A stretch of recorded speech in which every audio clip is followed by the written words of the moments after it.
Every good amusement park protects its guests with countless safety measures and ride upkeep. But even the best can find itself standing upon blood-soaked dirt.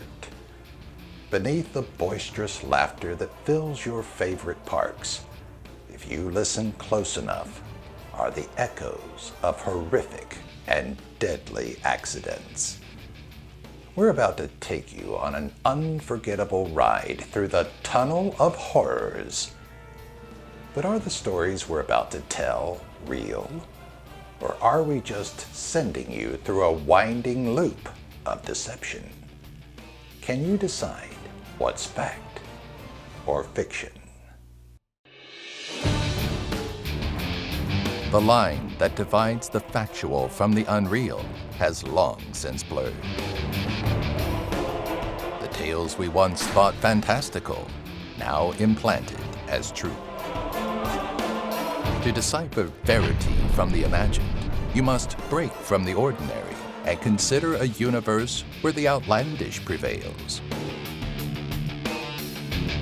Can you expand your mind to see beyond our perceived reality? Can you decide what's fact or fiction?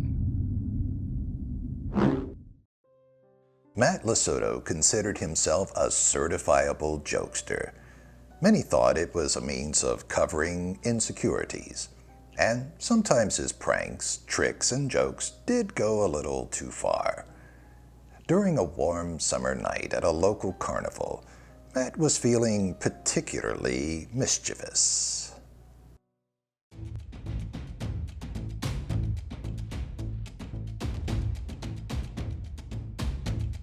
As Bill listened to Matt explain why he wasn't going to go through the carnival's haunted house, he knew immediately that something was up.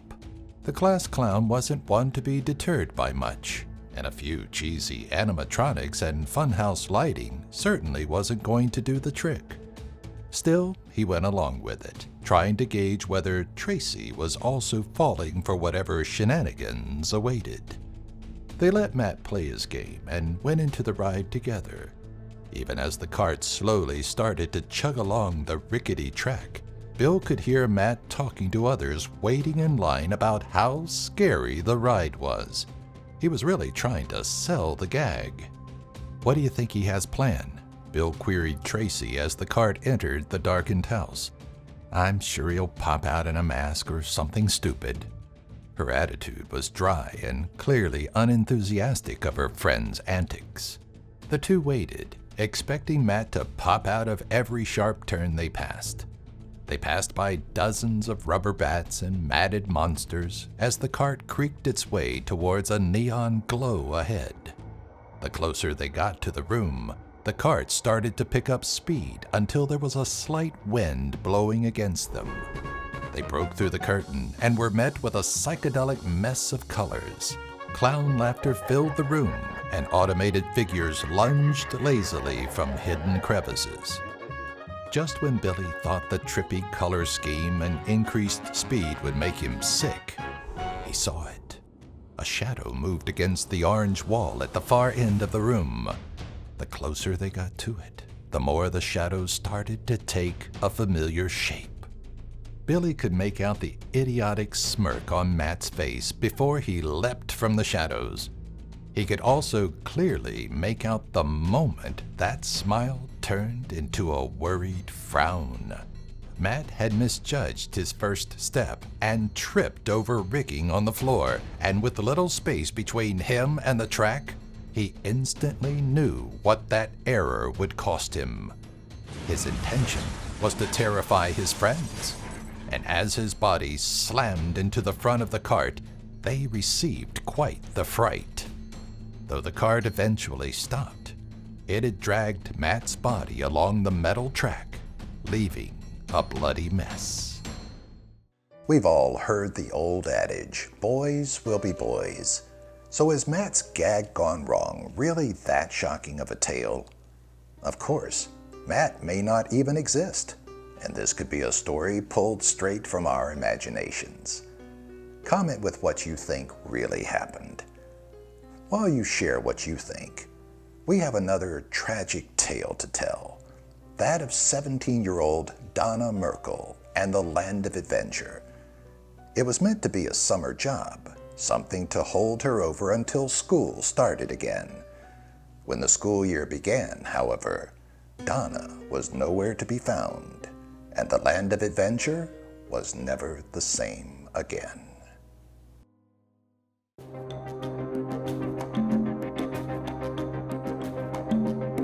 Donna was probably more excited than she should have been. She'd heard many people complain about working at Land of Adventure, but ever since she went when she was 12, she had wanted to spend at least one summer employed in the magical kingdom of rides and attractions. The moment she was old enough, she applied, and within hours received the good news. They weren't known to turn down prospective employees, but when she hung up the phone, she couldn't help but feel elated.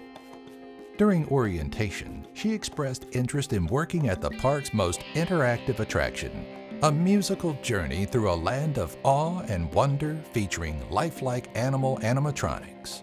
She remembered how much fun the host had 5 years prior and loved the thought of having to work the crowd and react to her robotic co-stars the same way. Her first few shows went off better than she expected.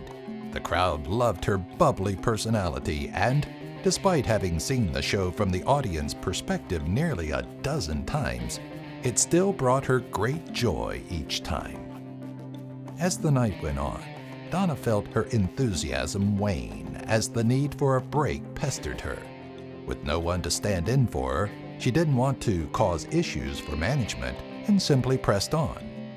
By her 10th show of the day, she was exhausted and started to get sloppy.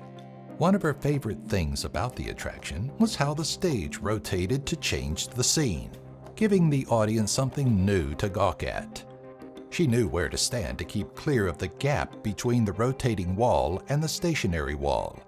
But during the second-to-last show of the night, the aches of her body distracted her too much. Many audience members thought the horrific screams of Donna being crushed to death were part of a different attraction, but those that knew better ran for help. Sadly, it was too late to save the young woman. Donna seemed to know everything about the attraction, so wouldn't it seem like she'd have prior knowledge and training of the rotating walls? Or perhaps it was an act of carelessness. Or maybe this is just another tale spun up by our writers. Let us know in the comments below. But before we get to a reveal, we have a question for you. How much do you love your clothing? Enough to say, jump in front of a speeding train to try and retrieve it? 13-year-old John L. Piper may not have met the business end of a train, but his actions showed that little would keep him from retrieving his favorite hat. On a crisp autumn day, however, he learned the price of his persistence.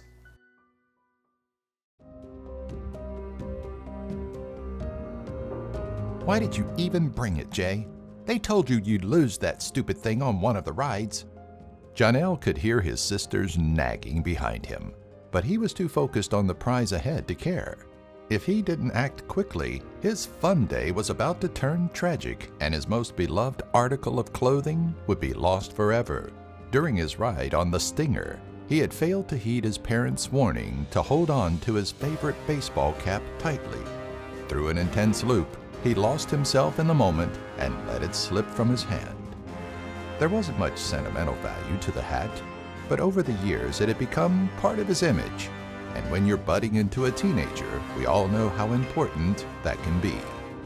While his sister continued to verbally prod him, Janelle's eyes scanned the restricted area of the park, a quartered-off section not far from the loop.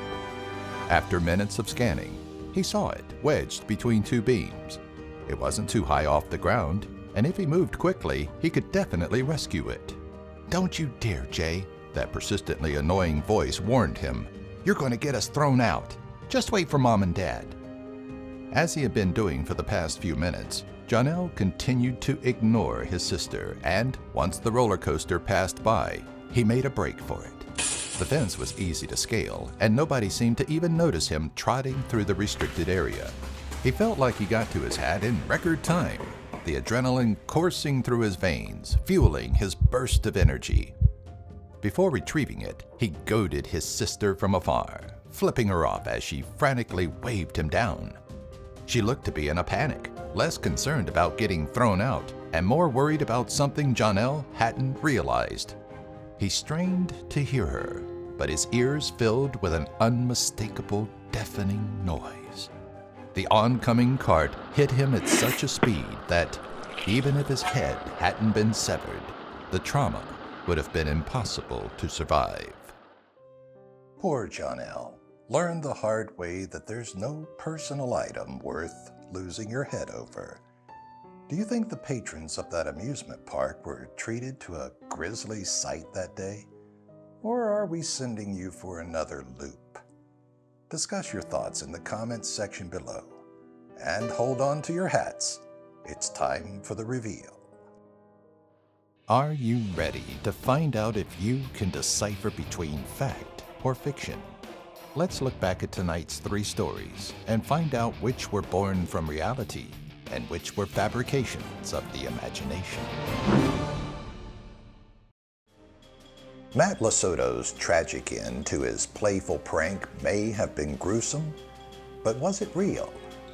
If you said yes, thankfully, you're wrong.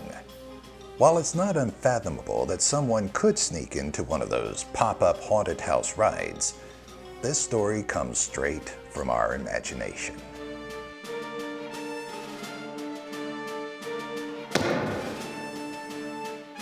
Do you recall our second story, that of anxious Donna Merkel, who was crushed to death on her first night of work?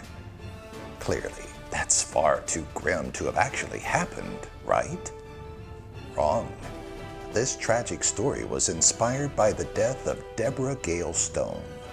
On July 8, 1974, Stone was working as a hostess at Disneyland's America Sings attraction when she became caught between a rotating and stationary wall. A patron in a nearby theater heard the hostess's screams just before she was crushed to death.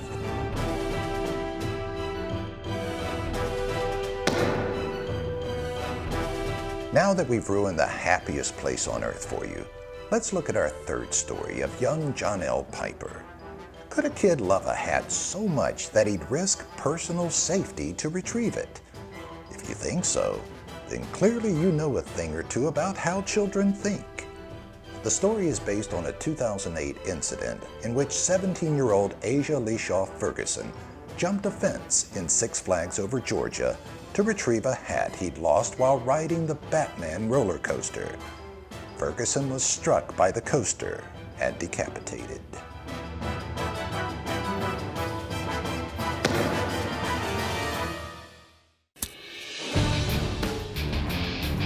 How well did you do in tonight's video? Did you look past the deception of our world and define the off-blurred line that struggles to separate lies from the truth? Let us know in the comment section below.